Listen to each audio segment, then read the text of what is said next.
Aleluya. Cuando buscamos la palabra fiel, fidelidad, buscamos un diccionario de todo bíblico, prácticamente están una al lado de la otra, están unidas. Y dice lo siguiente: tiene varios significados dependiendo, ¿verdad?, del contexto en el que se use y su raíz gramatical, pero en términos generales, fiel y fidelidad significa leal, verdadero, genuino y cierto. Gloria al Señor. Cuando el Señor nos está pidiendo que seamos fieles, que seamos íntegros, gloria al Señor. Para ir entonces al contexto como tal de esa historia de Jeremías, vamos a correr un poquito rapidito. Nos vamos a prácticamente 1000 antes de Cristo, 930 antes de Cristo por ahí. Muere el rey Salomón, se divide el reino del norte, el reino del sur. Reino del norte, Jeroboam va a ser el primer rey. Ese reino del norte va a tener 19 reyes, y dice la palabra que todos hicieron lo malo delante de Jehová. Reino del sur, vemos que va a estar a cargo Roboam, va a ser su primer rey. Roboam era hijo de Salomón. Jeroboam era como la mano derecha de Salomón. De momento hubo, para no entrar en todos los detalles, ¿verdad?, hubo un choque tanto entre Roboam y Jeroboam que se dividen. ¿Qué sucede? Se supone que los judíos vayan a Jerusalén a adorar, pero como habían chocado tanto Jeroboam y Roboam, Jeroboam, a pesar de haber recibido una palabra del Señor, dice: yo mejor me voy para el norte y en Samaria voy a la capital y allí pongo unos becerritos y allí vamos a adorar. Y fue el peor error que cometió, porque comenzó todo este proceso de idolatría, ¿verdad? Sabemos que el reino del norte cae primero por los asirios. El reino del sur dura 150 años más. ¿Por qué? Porque tuvo reyes que tuvieron temor de Dios. Tuvo 19 reyes y una reina. Pero llegó un momento dado en que también cayó. Los asirios conquistaron al reino del norte y posteriormente vinieron los babilónicos, conquistaron a los asirios y después conquistan a Jerusalén, el reino del sur, o Judá. En el momento en que Jeremías le está dando esas palabras al reino de Judá, ¿verdad?, que Jeremías está hablando, era aproximadamente el 598. Nabucodonosor tuvo tres invasiones, por decirlo de una manera: 606 antes de Cristo, 598 por ahí, y la del 586, que fue cuando empezó el cautiverio, ¿verdad?, que se lo llevó a todos por ahí ya enredado, como diríamos. En este momento dado, Jeremías le está hablando entonces a los muchachos de Judá y le está diciendo, los va a comparar con los recabitas. ¿Por qué? Porque los recabitas en un momento dado, ya habían pasado cerca de 200 años desde que su antecesor Jonadab había puesto unas reglas, unas leyes que vamos a ver por qué las puso, y ellos estaban resguardados en Jerusalén. Y entonces voy un poquito desde el principio del texto para que veamos unas cosas sumamente interesantes, porque cuando Dios te prueba, Dios sabe el resultado. Yo quiero que tú estés claro que cuando Dios te prueba, Dios sabe lo que tú vas a dar. Alabado sea el Señor. Y dice en el 35 versículo 1, dice, la voy a leer en la Nueva Versión Internacional. Dice: la palabra del Señor vino a mí, Jeremías, en los días de Joacim, hijo de Josías, el rey de Judá. Ve a la familia de los recabitas e invítalos para que vengan a una de las salas de la casa del Señor y ofréceles vino. Entonces fui a buscar a Hazanías, hijo de mi tocayo Jeremías y nieto de Abasinías, y a sus hermanos y a todos sus hijos y a toda la familia de los recabitas. Los llevé a la casa del Señor, a la sala de los hijos de Hanán, hijo de Igdalías, hombre de Dios. Esta sala se encontraba junto a la de los jefes, que a su vez estaba encima de la de Maseías, hijo de Salum, guardián del umbral. Le servía a los recabitas jarras y copas llenas de vino y les dije: beban. ¿Y quién les dijo que les diera vino? Dios, ¿verdad? Ellos me respondieron: nosotros no bebemos vinos, porque Jonadab, hijo de Recab, nuestro antepasado, nos ordenó lo siguiente: nunca beban vino, ni ustedes ni sus descendientes, tampoco edifiquen casas, ni siembren semillas, ni planten viñedos, ni posean ninguna de estas cosas. Habiten siempre en tiendas de campaña, para que vivan mucho tiempo en esta tierra donde son extranjeros. Nosotros obedecemos todo lo que nos ordenó Jonadab, hijo de Recab, nuestro antepasado. Nunca bebemos vino, ni tampoco lo hacen nuestras mujeres ni nuestros hijos. No edificamos casas para habitarlas. No poseemos viñedos, ni campos, ni sembrados. Vivimos en tiendas de campaña y obedecemos todo lo que nos ordenó Jonadab, nuestro antepasado. Pero cuando Nabucodonosor, rey de Babilonia, invadió esta tierra, dijimos: vámonos a Jerusalén para escapar del ejército babilonio y del ejército sirio. Por eso ahora vivimos en Jerusalén. Entonces la palabra del Señor vino a Jeremías: así dice el Señor Todopoderoso, el Dios de Israel. Ve y dile a toda la gente de Judá y de Jerusalén: ¿no pueden aprender esta lección y obedecer mis palabras?, afirma el Señor. Los descendientes de Jonadab, hijo de Recab, han cumplido con la orden de no beber vino y hasta el día de hoy no lo beben porque obedecen lo que su antepasado les ordenó. En cambio ustedes, aunque yo les he hablado en repetidas ocasiones, no me han hecho caso. Además, no he dejado de enviarles a mis siervos los profetas para decirles: conviértanse ya de su mal camino, enmienden sus acciones y no sigan a otros dioses para servirlos. Entonces habitarán en la tierra que yo les he dado a ustedes y sus antepasados. Pero ustedes no me han prestado atención, no me han hecho caso. Los descendientes de Jonadab, hijo de Recab, cumplieron la orden dada por su antepasado. En cambio, este pueblo no me obedece. Por eso así dice el Señor Dios Todopoderoso, el Dios de Israel: voy a enviar contra Judá y contra los habitantes de Jerusalén todas las calamidades que ya les he anunciado, porque les hablé y no me obedecieron, los llamé y no me respondieron. Gloria al Señor.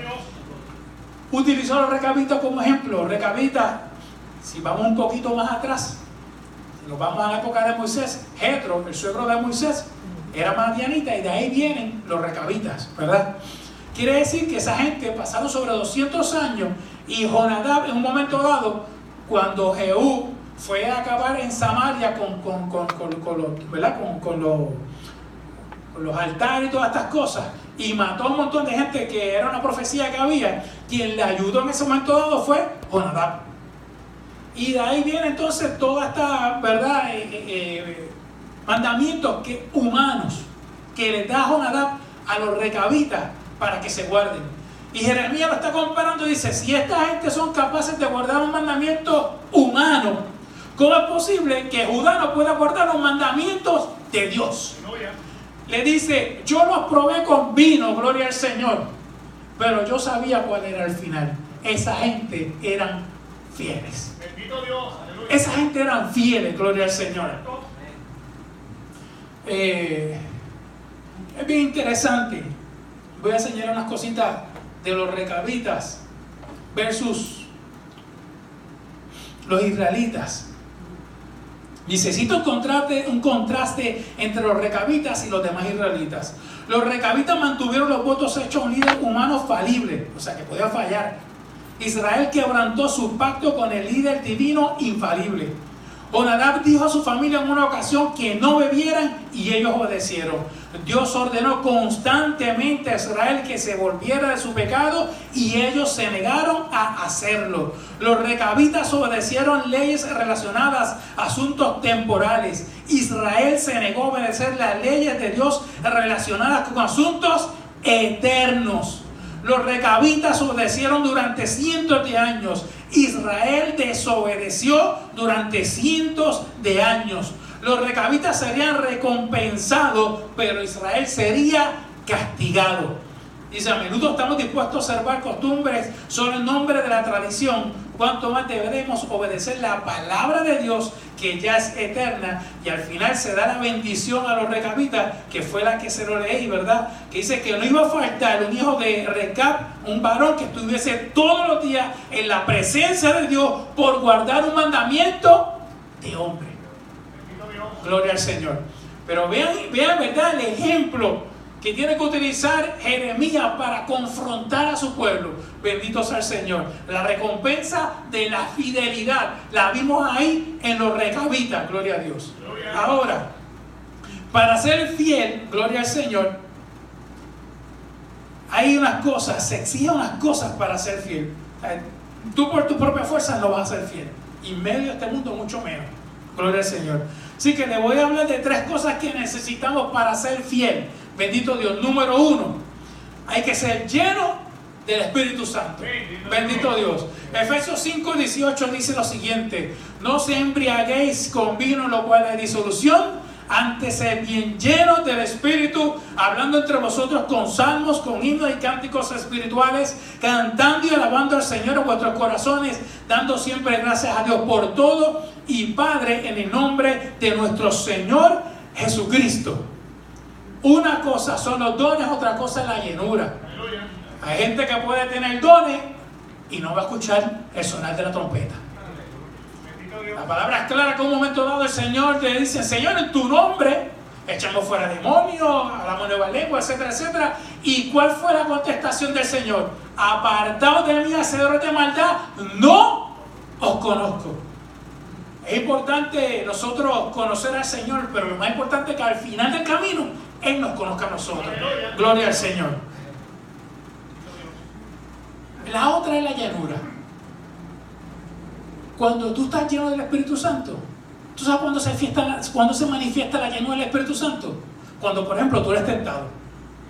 Cuando tú eres tentado, gloria al Señor, aleluya, y tú estás peleando: Señor, yo no quiero pecar, Señor, yo no quiero fallar, y está esa lucha entre la carne y el Espíritu, la carne y el Espíritu, tú vences. Ahí tú demostraste que tú estás lleno del Espíritu Santo.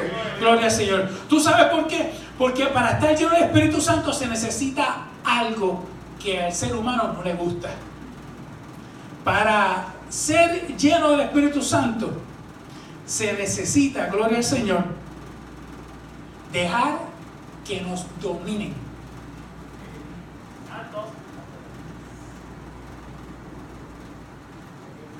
Si yo hablo de dominio y hablo, por ejemplo, del matrimonio, y tú quieres ser bueno con tu esposa y tu compañero de trabajo no es creyente, ¿qué te puede decir? Muchachos, ¿te tienen cómo? Pisado, montado, pongan el adjetivo que ustedes quieran, ¿verdad? Gloria al Señor, dominado, ¿verdad? Y tú lo que estás es, conforme al Señor, tratando de crear un matrimonio, ¿verdad? Que funcione, que las cosas funcionen. Gloria al Señor. Así que una de las cosas que para ser lleno del Espíritu Santo necesitamos es cederle nuestro dominio, cederle nuestro yo, gloria al Señor, para que el Espíritu Santo tome dominio nuestro, aleluya, y en el momento de la prueba o de la tentación, entonces se manifieste esa llenura del Espíritu Santo, aleluya, y nosotros podemos ser más que vencedores. Bendito Dios. Fíjate, dice, la llenura viene del griego pleró, y significa hacer repleto, llenar un hueco. Cuando nosotros nos levantamos por la mañana, nosotros no sabemos lo que va a pasar en ese día. Pueden pasar 1000 cosas. Así que lo primero que nosotros tenemos que hacer es tirarnos de rodillas, o, ¿verdad? O orar, ponernos en comunión con el Señor, independientemente sea de rodillas o lo que sea, ¿no? Y decirle: Padre, te doy gracias por este día, Señor. Te alabo, te exalto, te bendigo. Pero te voy a suplicar, Espíritu Santo, que me llenes en esta mañana antes de salir de mi casa. Que tú llenes los huecos que puedan haberse vaciado durante la noche en mi dormir, aleluya. Que tú lo llenes con tu presencia, con tu sabiduría, con tu discernimiento, porque yo no sé lo que hay en la calle. Es más, yo no sé lo que hay en mi propia casa cuando yo me levante. Porque si los nenes se levantaron patas arriba, si la doña se levantó, ¿verdad?, con la uña parada, o yo mismo me levanté con el, ¿verdad?, virado, aleluya, gloria al Señor, pues no vamos a echar la culpa a otro, vamos nosotros mismos, ¿verdad? Pues las cosas no van a funcionar muy bien. Si tú te levantaste, oraste, aleluya, te fuiste para el trabajo y llegaste al trabajo y el jefe ese día, tú sabes, no quiere ni la luz eléctrica y te tiene, ¿verdad?, pues de conejillo de India, pues más vale que tú hayas llegado como lleno del Espíritu Santo al trabajo. Que tú en tu casa hayas cedido tu dominio, aleluya, al Espíritu Santo, para que esos huecos que puedan haberse llenos, para que entonces tú seas de testimonio, aleluya, cuando llega a tu trabajo, cuando llega a la escuela, cuando llega a donde sea, aleluya, y cediéndole tu dominio al Espíritu Santo, aleluya, el Espíritu Santo se manifiesta de una manera poderosa. y tú puedas ser testimonio del Señor en ese día. Bendito sea el Señor. Alabado sea tu nombre. Ese fue el primer punto. Tenemos que ser llenos del Espíritu Santo. El segundo punto, gloria al Señor.